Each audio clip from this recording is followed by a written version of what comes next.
bloco de perguntas e respostas.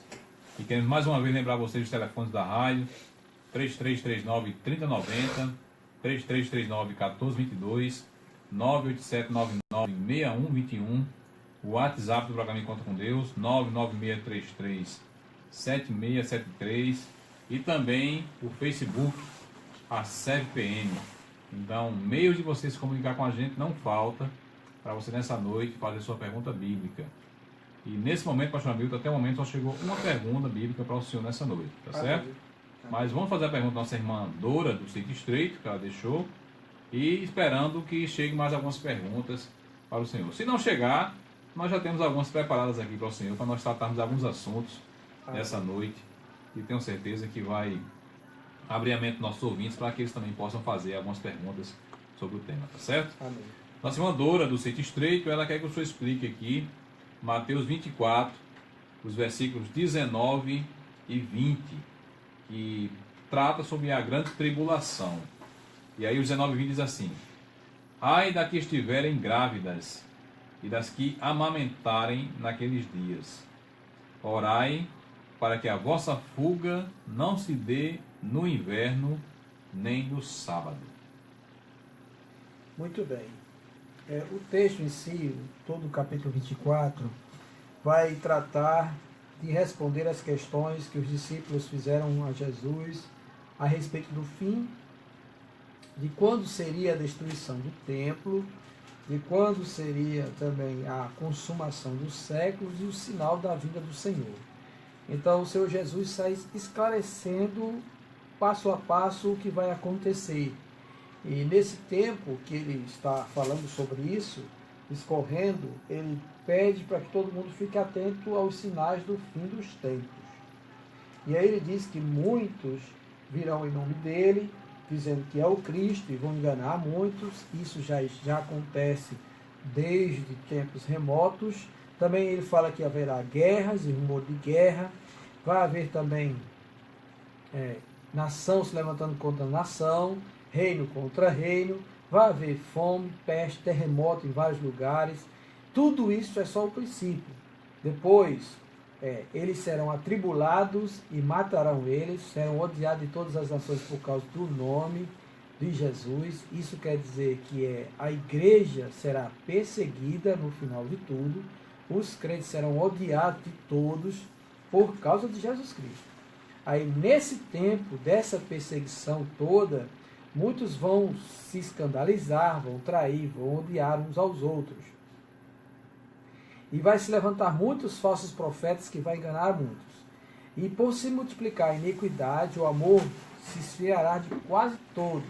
Nós já estamos percebendo isso acontecer no nosso dia a dia, em como nós lidamos com as pessoas. Os filhos não amam mais os pais também não amam mais os filhos como eram antigamente, nem nós nos amamos uns aos outros, nem os nossos vizinhos. Nós fechamos as portas e ficamos isolados em nossas próprias casas. Até a igreja mesmo está sofrendo essa questão de amor. Mas aí o Senhor Jesus disse que aquele que perseverar até o fim, esse aí será salvo. Aí o Evangelho vai ser pregado no mundo inteiro para testemunho a todas as nações. Aí virá o fim. Quando essa questão do Evangelho ser pregado virar o fim, já significa que está chegando no final. Aí no final ele vai contar o episódio final, que é a luta do bem contra o mal, que é dito que é o período da grande tribulação. Vai ser os 7 anos em que um homem se levantará sobre a terra e ele vai estar conduzindo muita gente a crer em Deus, a anunciar que realmente Deus é bom, algo dessa natureza. Aí, nesses 3 anos e meio, ele simplesmente se levanta no trono de Deus, assumindo como se fosse Deus. Aí, nesse momento que vai acontecer, tá bom? Alguns teólogos dizem, alguns estudiosos apontam, que é neste momento em que acontece a volta do Senhor Jesus. Aí, nessa volta do Senhor Jesus é onde acontece o arrebatamento. Por isso que o texto fala, ai das que estiverem grávidas, porque as crianças do seu ventre serão levadas para o Senhor. Simplesmente a barriga delas irá secar, a criança desaparecerá. Então ela ficará realmente perturbada. A mulher grávida ficará perturbada. Aquela que realmente não pertence ao Senhor, ela ficará perturbada com esse evento. Né? E das que amamentam também, que estarão com suas crianças no colo, amamentando, de repente suas crianças serão arrebatadas e elas não verão mais essas crianças. Então, isso faz com que haja um tumulto muito grande, haja um alvoroço entre as pessoas que estarão presentes neste mundo ao ver esse evento acontecendo. Por isso é que ele exorta, né, para que os irmãos estejam orando, para no momento da perseguição a vossa fuga não se dê no inverno nem no sábado, porque no inverno é difícil correr. E no sábado a questão de ter descanso do Senhor, como eles sempre descansavam. É difícil para o judeu entender isso aí, visto que Mateus escreveu esse evangelho para os judeus. Mas o pormenor disso é isso, quando Jesus voltar, acontecerá o arrebatamento, e aí as crianças que estarão no ventre serão levadas para o Senhor. E elas ficarão perturbadas, as mães ficarão perturbadas, porque verão a sua barriga simplesmente assim murchar e a criança desaparecer, porque o Senhor arrebatou elas para si. Não é? É isso que se tem em mente, tá bom? Nesse episódio do irmão Doura. Então que Deus possa ter esclarecido isso para a sua mente, em nome de Jesus. Glória a Deus. Amém. Tem algumas pessoas sintonizadas aqui pela CFPM, pastor Nildo, pelo Face. Amém. Adriana, a esposa do nosso irmão Júnior, Lucenilda, Vanessa, Clailda, Poliana, Jamila, Sueli, Kaline e Valdemar. Amém. Glória a Deus. Um abraço para todos. O programa pelo Facebook da Amém. CFPM. Amém. Pastor Milton, vamos entrar em algumas perguntas aqui. Amém. Já que não chegou nenhuma pergunta dos nossos ouvintes. Mas eu queria tratar com o senhor sobre alguns assuntos que nós tratamos no domingo passado na escola bíblica, certo? E o primeiro assunto que eu queria tratar com o senhor é a respeito dos dons espirituais, especificamente do dom de línguas. Amém.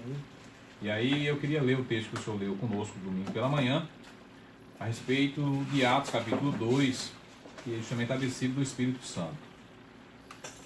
E assim, existem algumas pessoas, alguns pregadores. Eu já ouvi várias pregações tratando sobre esse capítulo. Sim.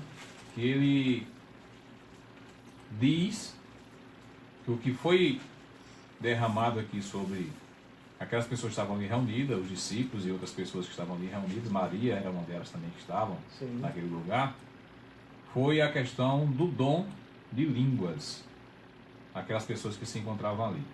E aí eles usam da seguinte forma.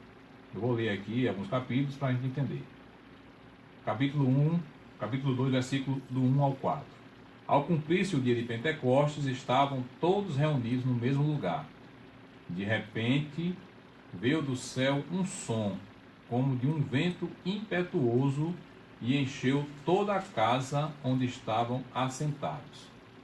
E apareceram distribuídos entre eles línguas como de fogo, e pousou um sobre cada um deles. O 4 diz: todos ficaram cheios do Espírito Santo e passaram a falar em outras línguas, segundo o Espírito lhes concedia que falassem. Aí eu queria lhe perguntar o seguinte: aqui seria dois momentos dessa questão dos dons, porque existem pregações, eu já ouvi pregadores trazendo esse assunto, dizendo assim, que o versículo 3, ele trata justamente do falar em línguas estranhas, e o 4, ele já trata a respeito de falar na língua daquelas pessoas que se encontravam ali reunidas. É isso que o texto está nos falando, pastor amigo? Não, nós temos que procurar interpretar as escrituras com base na própria escritura. Então a gente não pode simplesmente pegar assim e separar algo que está bem ligado, porque nós percebemos que quando o Espírito Santo vem como um som sobre eles e distribui sobre eles línguas como de fogo, que é isso que o texto está dizendo. Isso. Entre eles línguas como de fogo, e pousou uma sobre cada um deles. O verso não está dizendo que eles falavam outras línguas nessa hora. Certo. Está dizendo apenas que foram distribuídas entre eles línguas como de fogo. É como se eu estivesse aqui e eu estivesse olhando para você e sobre você viesse uma língua como de fogo sobre você. Mas você não começou a falar línguas. Aí o verso 4 diz que quando isso aconteceu, todos eles ficaram cheios do Espírito e passaram a falar em outras línguas. Certo. Então, o verso 4 é que fala que depois que pousou sobre a pessoa, é que eles foram cheios do Espírito e passaram a falar em outras línguas, conforme o Espírito de Deus lhe concedia que falasse. Então a gente já percebe duas coisas que a gente precisa instruir aos nossos irmãos. Primeiro, quem fez isso foi o próprio Deus pelo Espírito Santo. Então não é uma coisa que se adquire, mas ele concede isso, é ele que dá. Como Paulo explica isso também em 1 Coríntios capítulo 12, em Romanos também, capítulo 12, ele fala sobre isso. Que é o Espírito que concede esse dom. Não é? E essas línguas aqui, de Atos dos Apóstolos, porém eu acredito que seja outra pergunta que você tem a fazer também. Sim. Se essas línguas eram línguas naturais ou idiomas reconhecidos por nós, ou a língua estranha, Certo. a língua que os anjos falam, as línguas espirituais, como muita gente denomina, não é? Bem, quando nós passamos a ler o restante dos versículos, que vem após o verso número 4, é dito o seguinte, que estavam habitando em Jerusalém judeus, homens piedosos, vindo de todas as nações debaixo do céu. E quando eles ouviram aquela voz, afluiu uma multidão, e possuídas de êxtase perplexas, porque cada um ouvia falar na sua própria língua, na sua língua materna. E aí eles estavam assim atônitos e se admiravam, dizendo: vede, não são porventura esses todos galileus que estão aí falando? E como nós ouvimos falar cada um em nossa própria língua materna? Então, se cada um deles, quando a língua desceu sobre a pessoa, passar a falar na língua materna de quem estava de fora ouvindo, significa que essa língua não era uma língua estranha. Era uma língua que foi reconhecida por algumas pessoas que estavam ali de diversas nacionalidades. Então, nós temos base suficiente, e até ele pergunta isso, como nós ouvimos falar cada um em nossa própria língua materna?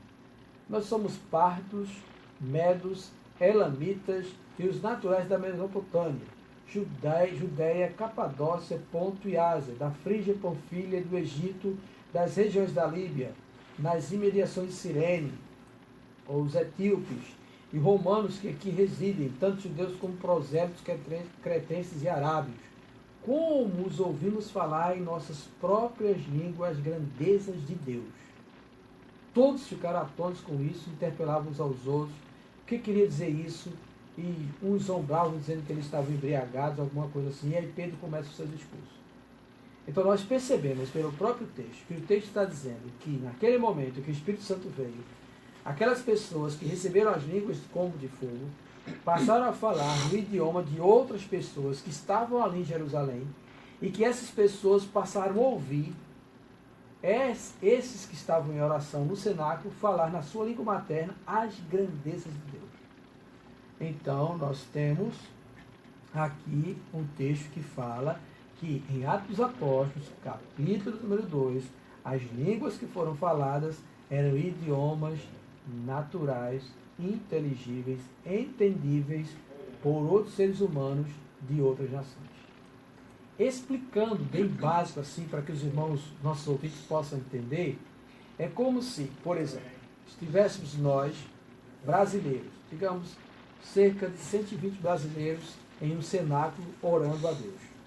E à nossa volta tivesse colônias, japonês, inglês, holandeses, alemães e outras nações à nossa volta. E aí quando o Espírito vem e coloca a língua de fogo sobre nós e nós passamos a falar, nós começamos a falar em alemão, em japonês, em inglês, em coreano, de acordo com o que o Espírito concede para a gente falar. E a gente passa a falar as grandezas de Deus nessas línguas. Só que a gente não conhece esses idiomas, mas o Espírito nos concede. E quando isso é feito, aquelas pessoas que são alemães, coreanas, que estavam ali à volta, passam a ouvir a respeito do nosso Deus no seu próprio idioma. E eles ficam admirados. Como pode ser isso? Aí nós entendemos que havia o propósito de Deus em fazer com que o capítulo 1, que diz que eles seriam testemunhas do Senhor em Jerusalém, Judeia, Samaria e até os confins da terra, comece a acontecer. Passe a acontecer a partir daquele momento. Por quê? Porque o Evangelho começou a ser pregado na língua dessas pessoas para que elas pudessem conhecer também a Deus e fossem salvos. Esse é o propósito do Espírito Santo em fazer isso. E ele não faz isso somente aqui. Não é? Ele faz isso na casa de Cornélio, ele faz isso em Samaria, e ele faz isso em Éfeso. Existem mais 3 momentos em que o Espírito Santo desce e concede línguas às pessoas para que eles possam testemunhar do Senhor. É isso que acontece em Atos dos Apóstolos, capítulo de número 2. Forçar isso para o dom de línguas, que existe e é real, tá? É distorcer o texto. Agora, eu não vou negar que existe o dom de línguas estranhas. Certo. Porque no livro de 1 Coríntios, a primeira carta de 1 Coríntios, capítulo 12, Paulo diz que esse dom é concedido aos homens pelo Espírito Santo. E no capítulo 14 ele trata de como lidar com esse dom. E aí ele fala realmente de línguas estranhas. Ali, na primeira carta aos Coríntios, ele está falando da língua estranha propriamente dita. Mas aqui o texto está falando de idiomas que Deus concedeu aos judeus, aqueles que foram convertidos, para pregar o Evangelho às outras nações. Isso é o que o texto diz. Tá? E eu espero que esteja bem claro para que o pessoal de casa possa entender em nome de Jesus. Muito bem, pastor. Vamos continuar aí tratando sobre dons espirituais. Né? Amém. Aí o senhor citou aí Romanos, capítulo 12, Sim. Coríntios, capítulo 12. E eu queria ir para Coríntios, capítulo 12. 1 Coríntios, capítulo 12. Amém. E lá fala justamente sobre os dons espirituais. Sim. E lá fala que são vários os dons. Exato. Né? Dom de cura, de profecia, Isso. de discernimento, de fé, Isso. né? E o de línguas. No início da minha conversão, não sei se o irmão Claudemir também passou por isso, normalmente quando a gente ia para uns cultos mais fervorosos, né? Normalmente no final de cada pregação era convidado muitos irmãos para ir lá na frente para receberem o batismo com o Espírito Santo. Sim. E aí, especificamente, se tratava a respeito do dom de línguas. É como se o batismo com o Espírito Santo fosse específico a respeito do dom de línguas. Sim. E aí a minha pergunta é o seguinte: o próprio texto fala que são vários os dons espirituais. Para ser batizado com o Espírito Santo, ter os dons espirituais, é obrigatório falar em línguas, pastor Amigo? Porque nós temos visto isso muito no nosso dia a dia. É verdade, né? é verdade. E muitas denominações até só elegem e colocam pessoas como presbíteros, como diáconos, se falarem em línguas. Não é nem sei se tem os dons espirituais, ele tem que falar em línguas. Que eles entendem como sendo o batismo Com o Espírito Santo. Então, assim, eles voltam diretamente para a questão do dom de línguas. E aí eu lhe pergunto, o batismo com o Espírito Santo, ele só realmente é evidenciado quando você fala em línguas? Bem, pelo que nós analisamos, e vamos entender isso na Sagrada Escritura também, nós vamos ver que não é bem assim. Certo. Tá? Então há uma certa confusão, e no começo também da minha vida cristã, eu também fui levado a acreditar dessa maneira, e por isso eu ia também a várias vigílias, e sempre nas vigílias o desejo que ardia em minha alma é de falar em língua estranha. Era de ser batizado com o Espírito Santo, porque esse é o termo usado Isso. nesse meio para que isso aconteça. Não é? E, na verdade, eu passei um bom tempo indo a vigílias, a montes e outros círculos de orações. E toda vez que havia um apelo para alguém ser batizado, eu estava lá. E aí me induziam a falar vários glórias e aleluia para que o Espírito Santo viesse sobre mim e me concedesse o dom. E foi frustrante para mim, porque eu passei cerca de 2 a 3 anos procurando isso e nada aconteceu. Depois disso, eu comecei a estudar a palavra, entrei no seminário e aí, através do exame das Escrituras, eu passei a perceber que não é bem assim. Primeiro de tudo, nós precisamos ver que quem concede o dom é o Espírito, e o texto diz que ele concede a quem ele quer, a cada um individualmente. Está em 1 Coríntios capítulo 12, verso 11, ele realiza todos os dons espirituais e ele concede, distribui como lhe apraz a cada um individualmente. Então não é uma questão de todo mundo ter o dom de línguas.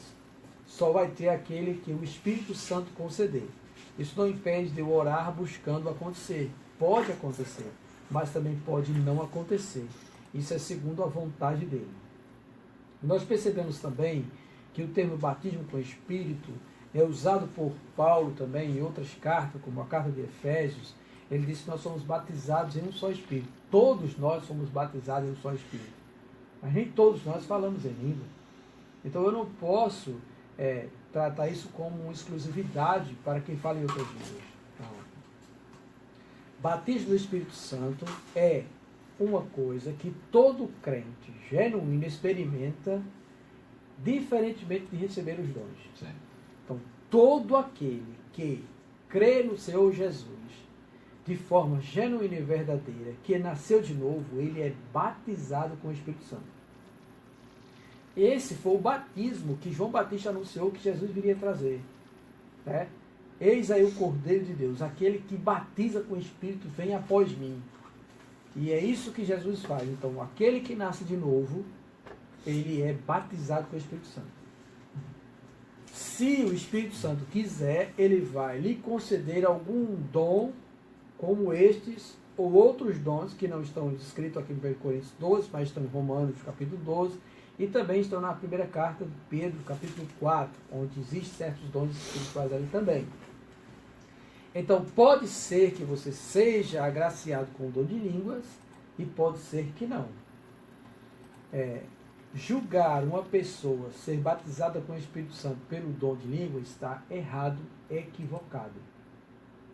A pessoa ela é batizada com o Espírito Santo no momento em que o Senhor opera na vida dela o novo nascimento, ela se converte ao Senhor e ela passa a andar crendo fielmente na palavra do Senhor. Então ela é batizada com o Espírito Santo. Um ótimo autor que esclarece isso para nós é o pastor John Stott, em seu livro Batismo e Plenitude do Espírito.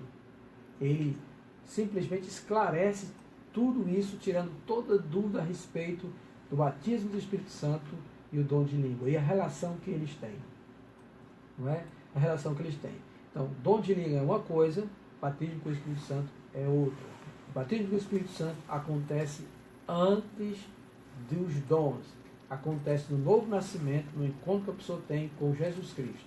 Receber o batismo do Espírito. E se o Espírito quiser conceder o dom de língua, ele posteriormente concede o dom de língua à pessoa e a pessoa passa a falar em língua estranha. Isso é o que nós precisamos entender e o que a Escritura ensina. Fazer do requisito de falar em línguas para ordenar presbíteros, pastores, ou bispos, ou diáconos, também é um erro. Porque o pré-requisito para a ordenação do presbítero e também do diácono não tem nada a ver com o dom espiritual. Segundo a carta de 1 Timóteo que Paulo escreveu, no capítulo 3, o requisito é mais moral e ético do que dom espiritual. Você não vai ver lá ele colocando na lista de requisitos para ordenar um pastor ou um diácono nenhum dom. Ele não pede.